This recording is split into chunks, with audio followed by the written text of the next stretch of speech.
हजारों वहां के निवासियों को जो सेना ने तुरंत सहायता और सहयोग दिया है, उसके लिए सैनिकों और रक्षा मंत्रालय का मैंने रक्षा मंत्री के साथ इस बैठक में धन्यवाद दिया है। विशेष रूप से जो गंगोत्री तक का राष्ट्रीय राजमार्ग 90 किलोमीटर का बंद हो गया था, गंगोरी से गंगोत्री जाने वाला पुल टूट गया, उसको बॉर्डर रोड ऑर्गेनाइजेशंस तुरंत बनाएं ताकि वहां जाने वाले तीर्थ यात्री अपनी यात्रा पूरी कर सके।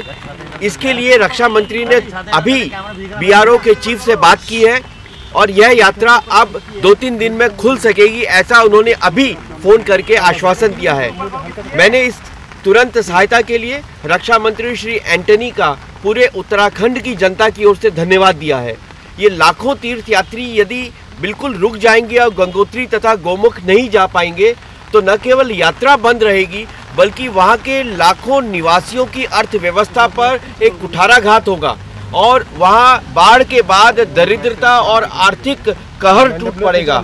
इससे बचाने के लिए रक्षा मंत्रालय ने बॉर्डर रोड ऑर्गेनाइजेशन को यह निर्देश दिया है कि तुरंत पुल आपातकालीन स्थिति में पूरा करके रास्ता खोल दें ताकि गंगोत्री और गौमुख जाने वाले तीर्थयात्री अपनी यात्रा पूरी कर सकें। दूसरा विषय मैंने रक्षा मंत्री से जो महत्वपूर्ण लिया वो मुंबई में जय जवान ज्योति का देशद्रोही तत्वों द्वारा अपमान किया जाना है।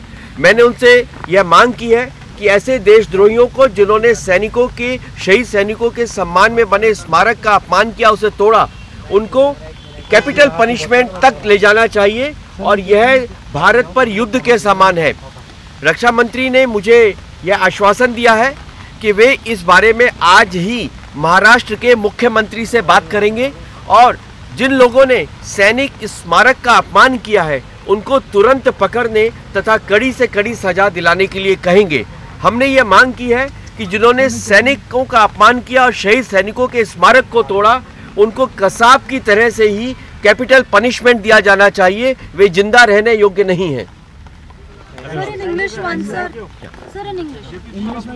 कहा है कि जेपीसी या संसद के इस प्रकार की चर्चाओं से अभी तक कोई लाभ नहीं मिला है। ये केवल वक्त बिताने की एक एक्सरसाइज जैसी हो गई है।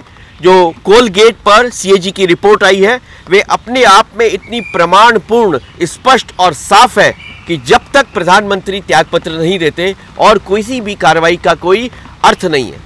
तरुण जी, जिस तरह से कांग्रेस लगातार कह रही है कि चर्चा कराई जाए और बीजेपी यहाँ पर सदन को लगातार बाधित कर रही है, क्या रणनीति है कि कब तक आप लोग सदन को चलने नहीं देंगे?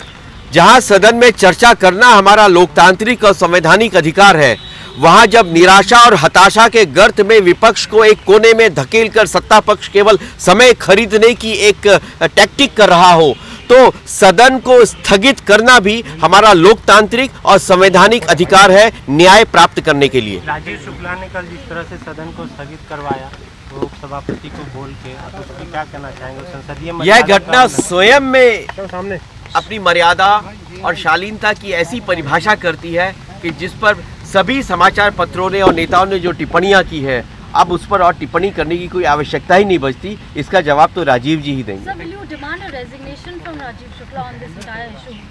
I think the issue has already been discussed.